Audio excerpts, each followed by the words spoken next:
Good afternoon, everyone. Happy Monday. So we're seeing the heartbreaking news of another shooting of innocent school children, this time in Nashville, Tennessee. The president has been briefed on this situation, and our team is in contact with DOJ and local officials about what is known so far. We want to express the president's appreciation for the first responders and prayers for all the families affected by this shooting. While we don't know yet all the details in this latest tragic shooting, we know that too often our schools and communities are being devastated by gun violence. Schools should be safe spaces for our kids to grow and learn, and for our educators to teach.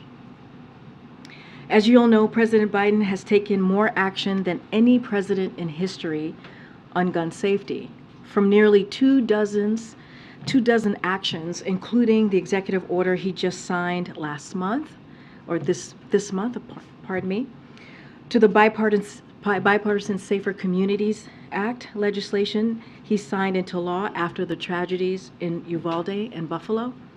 He also believes it's not enough. We must do more, and he wants Congress to act, because enough is enough. In his State of the Union, the president called on Congress to do something to stop the epidemic of gun violence, tearing families apart, tearing communities apart. How many more children have to be murdered before Republicans in Congress will step up and act to pass the assault weapons ban, to close loopholes in our background check system, or to require the safe storage of guns? We need to do something. Once again, the president calls on Congress to do something before another child is senselessly killed in a preventable act of gun violence. Again, we need to do something. I also wanted to say a few words about the deadly tornadoes that tore through Mississippi on Friday night. As the president said in a statement over the weekend, he and the First Lady are praying for those who lost loved ones in these tornadoes. To that end, President Biden approved an expedited major disaster declaration for Mississippi early Sunday morning and ordered federal funding be made available to support emergency response efforts in the areas affected by the severe storms. Secretary Mayorkas and FEMA Administrator Dion Criswell were also on the ground yesterday to assess the damage, survey emergency response efforts, and meet with Governor Reeves and other state and local officials. We remain committed to doing everything we can to help those impacted by these storms and help them recover. Tomorrow, President Biden will travel to Durham, North Carolina to kick off the Investing in America tour with a visit to Wolfspeed, a manufacturer of semiconductor chips that is investing $5 billion to expand their North Carolina operations and create 1,800 good-paying jobs right here at home. Over the next 3 weeks of this tour, the President, Vice President, First Lady, Second Gentleman, and members of the Cabinet will fan out over 20 states across the country to visit communities benefiting from Investing in America agenda. This includes places that are seeing new and expanded manufacturing facilities and creating new jobs thanks to the Inflation Reduction Act and CHIPS and Science Act, groundbreakings of new infrastructure projects funded by the bipartisan infrastructure law, and small businesses that stayed afloat or started because of help from the American Rescue Plan. They'll highlight not only the impact of President's economic agenda in these communities, but also what's at stake if MAGA Republicans in Congress get their way and repeal the Inflation Reduction Act, hike taxes on hardworking families, and slash funding for manufacturing, innovation, and research. As the president likes to say, budgets are a statement of values. That's why his budget cuts taxes for working people and families with children by almost $800 billion. And it pays for that by asking the super wealthy and large corporations to pay their fair share, all while not raising taxes at all for anyone making less than $400,000 per year. Tax proposals from MAGA House Republicans look very different. They want to add over $3 trillion to the debt, with giveaways skewed to the wealthy and large corporations. And even with those huge tax cuts, they're also advancing proposals that would raise taxes for middle-class families, hardworking Americans, and seniors. Now they've even suggested they won't release a budget so they can hide how much of their deep and harmful program cuts are just paying for their tax cuts. That's irresponsible and not supported at all by the American people. And while Republicans in Congress are pushing for tax breaks for ultra-wealthy and large corporations, they're also introducing measures to deny millions of their own middle-class constituents from getting the student debt relief they need and deserve. We're talking about more than 2.1 million borrowers who have applied for student debt relief in Texas, more than 380,000 borrowers in Louisiana, more than 250,000 borrowers in Iowa. These are hardworking borrowers who, for the most part, make less than $75,000 a year. They're asking for a little extra breathing room as they prepare for loan payments to restart. And how are their Republicans elected officials responding? They're bent on denying middle-class families the relief they need, while at the same time slashing Pell Grants to provide a $3 trillion tax giveaway to the ultra-wealthy and corporations. These are the same Republican officials who voted to forgive hundreds of thousands of dollars in PPP loans for businesses. Some even had their own loans forgiven, as you've heard the president speak to many times. So I want to be very clear here. President Biden will continue to fight for the middle-class families as he has been this past 2 years in his presidency. The president has also made clear he will veto H.R. 1, another bill that House Republicans have put forward to drive energy costs up for middle-class families, pad the pockets of big oil companies, and endanger the health and safety of all Americans. H.R. 1 would double the cost of energy efficiency upgrades that families need to reduce household bills. It would repeal key provisions of the Inflation Reduction Act to cut energy costs and boost economic development. It would eliminate pollution control requirements that prohibit big companies from polluting the air we breathe. And it will allow petroleum refineries that use hydrofluoric acid, a highly toxic chemical known to cause severe burns, eye damage, declassification of bones, to avoid any requirements to consider safer alternative. It is no wonder the bill was endorsed by big oil companies. And with that, Amr, thank you for your patience. Of course. On Nashville, pointed to last year's bipartisan reforms, as well as alluded to the executive actions, I think, of just a few weeks ago. And you also pointed it's not a panacea, but is there any disappointment from the administration that these efforts haven't had more of effect on lessening the scourge of terrible violence? Well, I don't have the data in front of me on what the president's executive actions has been able to do. Clearly, those are actions that are that he was able to do on the federal level. But the president has been very clear. We need to take more action. We actually need to ban assault weapons. We need to take more action so that our children are safe in schools, so that our communities are not torn apart. And we've been very clear about that. The president's going to continue to be consistent. He mentioned that at the State of the Union when he had an opportunity to just not speak in front of Congress, but also speak in front of the American people. We have to do more. The president has done almost as much as he can from the federal level to show how important this is to him.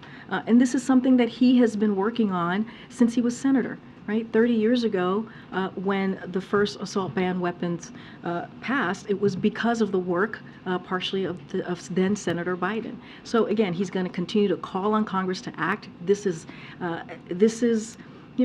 we can't keep seeing what we saw today. Right now, we're hearing 6 elementary kids, dead. 3 kids and 3 adults. And so this cannot be happening. Our administrators, our educators their lives can't be put on the line here when they're going to teach our kids. And the president's going to continue to speak out, and Congress needs to act. If I could just ask about, in Israel, before you got out here, Prime Minister Netanyahu announced his decision to delay action on the judicial overhaul until the next Parliament session. One, just generally, do you have any reaction? And two, does delaying meet the administration's concerns on consensus, calls for consensus and compromise? As you just mentioned, Amr, right before I came out, we heard from the Prime Minister of Israel. I do have a couple of things to say about his remarks. So we welcome this announcement as an opportunity to create additional time and space for compromise. Compromise is precisely what we have been calling for. And we continue to strongly urge Israeli leaders to find a compromise as soon as possible. We believe that it is the best path forward for Israel and all of its citizens to find this compromise. Democratic societies are strengthened by checks and balances, and fundamental changes to a democratic system should be pursued with the broadest possible base of popular support. And so that's what we're going to continue to call for. Will we see the president address this latest school shooting in Nashville? So I believe he will be addressing it before his remarks, well, at his remarks today about 2:30. So you'll hear directly from the president. So the answer here is yes. Okay, and I mean, you spoke about the call from the president and the White House for Congress to act on gun violence, but here we are, another elementary school shooting. What does the White House say to American people who are feeling hopeless right now, that this and in shock that this is happening once again? We say that, yes, we agree. This is unacceptable. What we're seeing today, what we're seeing in schools and communities across this country is unacceptable. Our children should be able to go to school feeling safe, feeling protected. People should be able to go to grocery stores feeling safe. And what we saw today is devastating, is heartbreaking for any American, any parent across the country, or any American. And so that's why this president has been very clear from day one he is going to continue to fight for those communities. That's why he did a historic amount of executive orders. From here, from this White House, he was able to sign executive orders that hopefully will make some difference at the federal level, but clearly there is more work to do, and Congress, and this is legislative work that Congress needs to act on. So yes, you're going to continue to hear from this president. He's going to speak about this very loud and clear. And of course, he was proud to sign the legislation, the Bipartisan Safer Communities Act, just in the last, as we saw last year, in the last Congress. And that was something we hadn't seen in 30 years. And we believe a lot of that is because of this work that this president has done. And he has done this not just the last 2 years, but over his career. So we need to see more. And it is devastating. Of course, our hearts go out to families across the country that have lost loved ones. But the president, again, is going to call on Congress to act. That doesn't change. On the storms, can you just walk us through quickly what the weekend was like for President Biden, when he got the alerts and when he was updated? Yes, I can walk through some of that with you all. So we're continue to closely coordinate with our state and federal partners in response to the deadly storm that hit Mississippi. On Saturday, the president held separate calls with Mississippi Governor Tate Reeves, along with Senators Roger Wicker and Cindy Hyde-Smith and Congressman Benny Thompson, of Mississippi, to express his condolences for the lives lost and damage resulting from the tornadoes and extreme weather that impacted Mississippi overnight. On Sunday, President Biden approved a disaster declaration for Mississippi and ordered federal aid to supplement state, tribal, and local recovery efforts in the areas affected by the severe storms. And the president's, because of his actions, the federal funding available to those infected individuals will go to counties like Carroll, Humphreys, Monroe, and Sharkey. And also on Sunday, as I mentioned at the top, we saw FEMA Administrator Deanne Criswell and DHS Secretary Mayorkas travel to Mississippi to survey the damage and meet with federal, state, and local officials. And so the president, again, will continue to be updated as over the next couple of days. And so this is something that we are taking very seriously. Is it at all Mississippi? I don't have any trip. We don't have a trip to preview at this time. Thank you.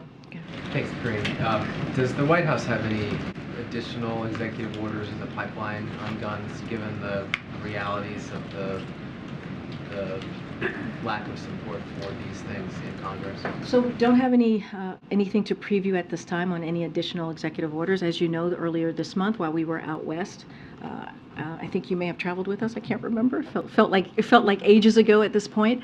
The president was able to announce an additional executive order, but we've taken historic actions. You know this, Jeff. I know you've covered this. The first year and a half, more than any other president has, and so clearly we have taken this seriously.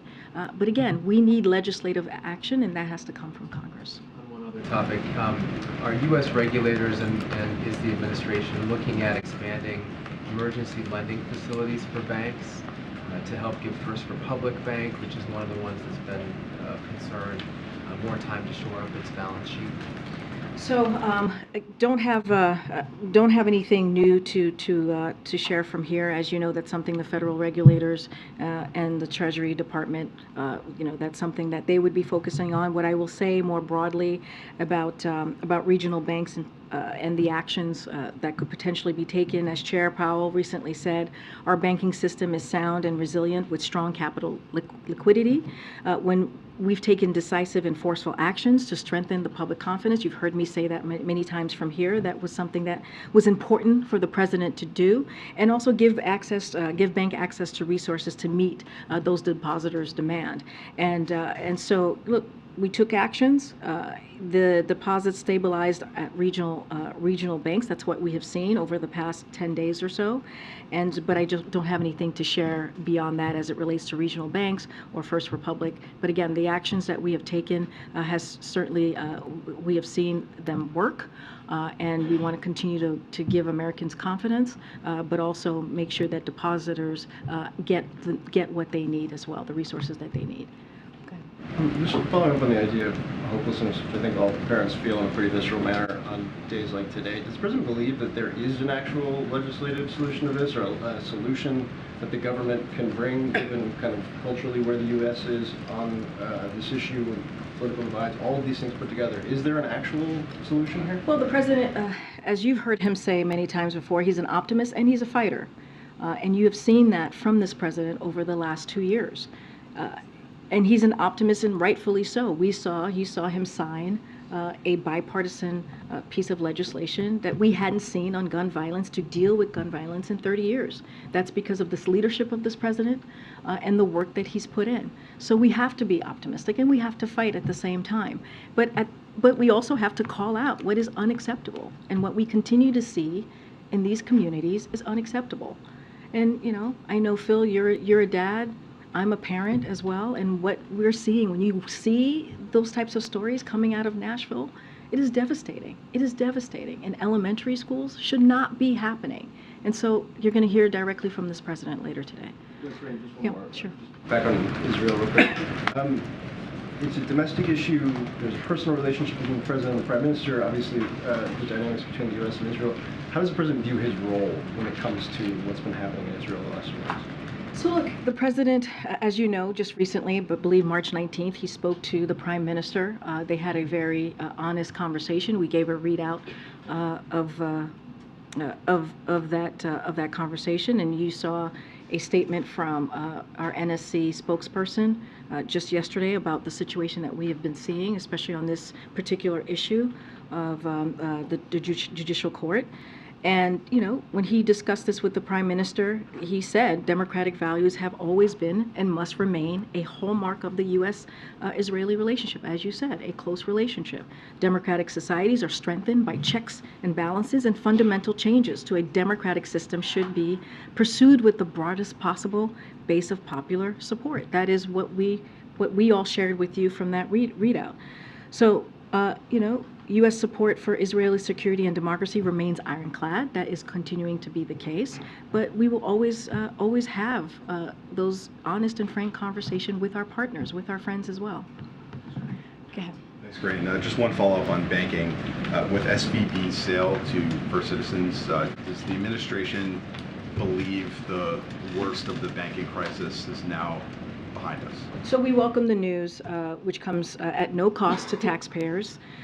This is a process run by the FDIC, as you know, And so again, because of the decisive actions that we have seen from the banking, the regulators, and from our administration, the banking regulators, and also the Treasury Department, the banking system is safe. The Americans here can be confident, and we have seen deposits stabilize at regional banks throughout the country, and in some cases, outflows have modestly reversed. So what we have done these past 14 days or so has worked. Not going to go beyond that, but certainly we welcome the news. The shooting in Nashville has an unusual component in that the gunman is actually a woman, an adult woman, has been identified, now 28 years old. Does the president have any expectation that when looking for a new way to talk about gun violence, we've been through Sandy Hook in the Obama years, we've been through Uvalde in this administration, looking for some way to have circumstances change how Americans feel about it. Tennessee is obviously a state with a gun culture as a part of its identity for many Tennesseans who live there and believe in a gun culture. Do you think there is any component of this, like having a female suspect, highly unusual, like a single-digit percentage of this, that could be a point for him to address to try to break through on a subject that has thus far not made change in the legislative realm? So look, I know that the reporting on the shooting is still coming out, so I want to be very mindful and not I've heard or watched those reportings as well before coming out, so just want to be very mindful to not get ahead of I'm sure there'll be an investigation, they'll look into it, just want to be careful from here. Look, the president's going to continue to take action to reduce gun violence because this is a priority for him and he wants to save lives. He thinks it's important, clearly, to save lives, and he believes that more must be done. And that is something that you've heard from the president multiple times, sadly, when this has occurred. But he's also going to continue to ask Congress to enact common gun law reforms. That is something that must be done in the legislation, right, in the legislative branch.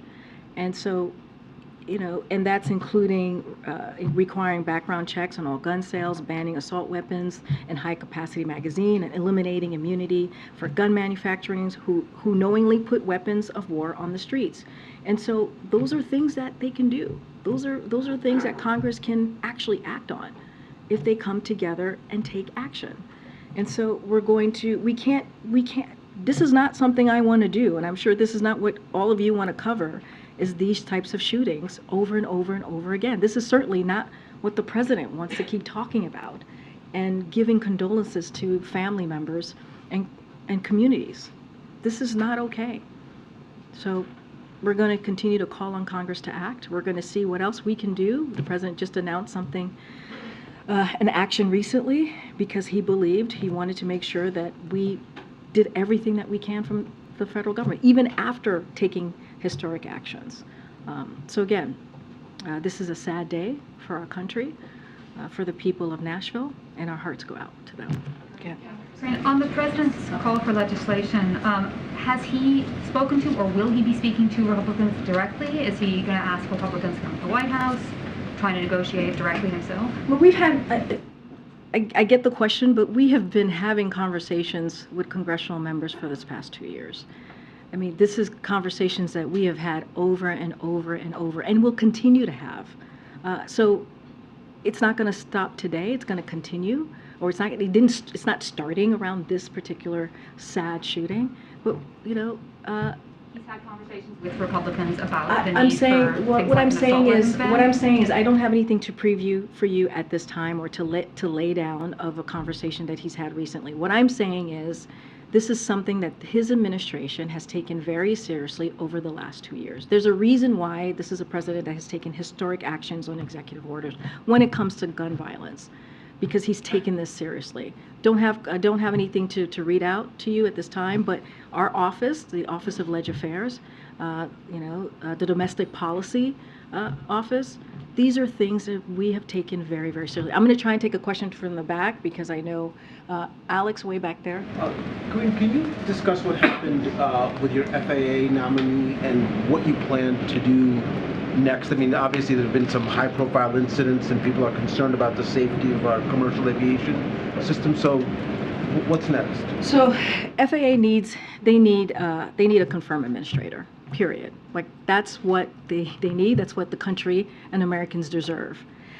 Phil Washington had the right qualifications and experience for this role. A couple of things that you've heard me talk about and you've heard us talk about more broadly. He's led the Denver International Airport, one of the busiest airports in the world, managed large safety-focused transportation agencies, and served as command sergeant major in the military. This was a veteran of the military. This was a veteran. And, there were games that we played on, an onslaught of unfounded Republican attacks on Mr. Washington, on his service, his experience, and which irresponsibly delayed the process. So, including threatening unnecessary procedural hurdles on the Senate floor. That's what was happening. And so, Senate Republicans' month-long relentless campaign to sink the nomination of a qualified, again, military veteran. Our administration believes that his service in uniform is an asset. That should have been an asset. So again, we respect Mr. Washington's decision and are grateful for the time he dedicated to this process and continued commitment to public service. But again, the FAA needs a confirmed administrator here. Christian, go ahead. I know. Thanks. I wanted to ask about this SBA roundtable coming up. There's been critiques from Republicans that the administration, while you guys are addressing all this fraud that we saw during the pandemic with the small business programs, there isn't enough work being done to modernize the system so that this moves quickly and smoothly going forward and we don't have to do this backpicking process again. Do you have any response to that? Yeah, I do. Look, America's small business economy is opening again. Right? It's growing, and a lot of it is because of the work that this president has done this first 2 years. 10.5 million applications that we have seen for small businesses. That's because of the work that we have done, starting with the American Rescue Plan. And because of how we've handled COVID relief, because of how we've handled making sure that we have an economy that grows from the middle up and the bottom up, middle out, we have seen this increase of people going out there trying to start small businesses. We have seen making sure that people don't get left behind. And this is because of SBA programs and services. And just a couple of things, CBA they have scaled up its use of technology and centered customer service and experience, increasing accessibility, streamlining processes, and delivering broad support across our programs. And because of that, they've been able to deliver on these historic outcomes.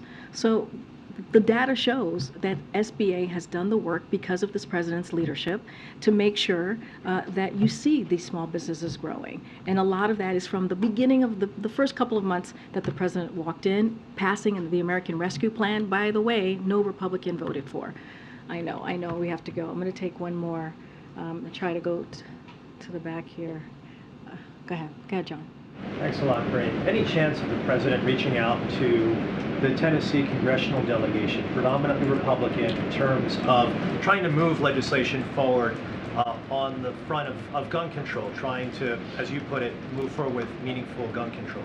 So don't have anything to preview at this time, but again, this is our administration, when it comes to Office of Leg Affairs, when it comes to other White House offices, has taken this very seriously, have had multiple conversations with members of Congress about moving legislation forward to deal with this issue, and that's not going to end, that's just going to continue. And then separately, just one final thing on foreign affairs front, the plans that President Putin announced over the weekend to move tactical nukes into Belarus. What is the administration's reaction to those plans that the President Putin announced? So we're going to continue to monitor the implications. We have not seen any reason to adjust our own strategic nuclear posture, nor any indications that Russia is preparing to use nuclear weapon.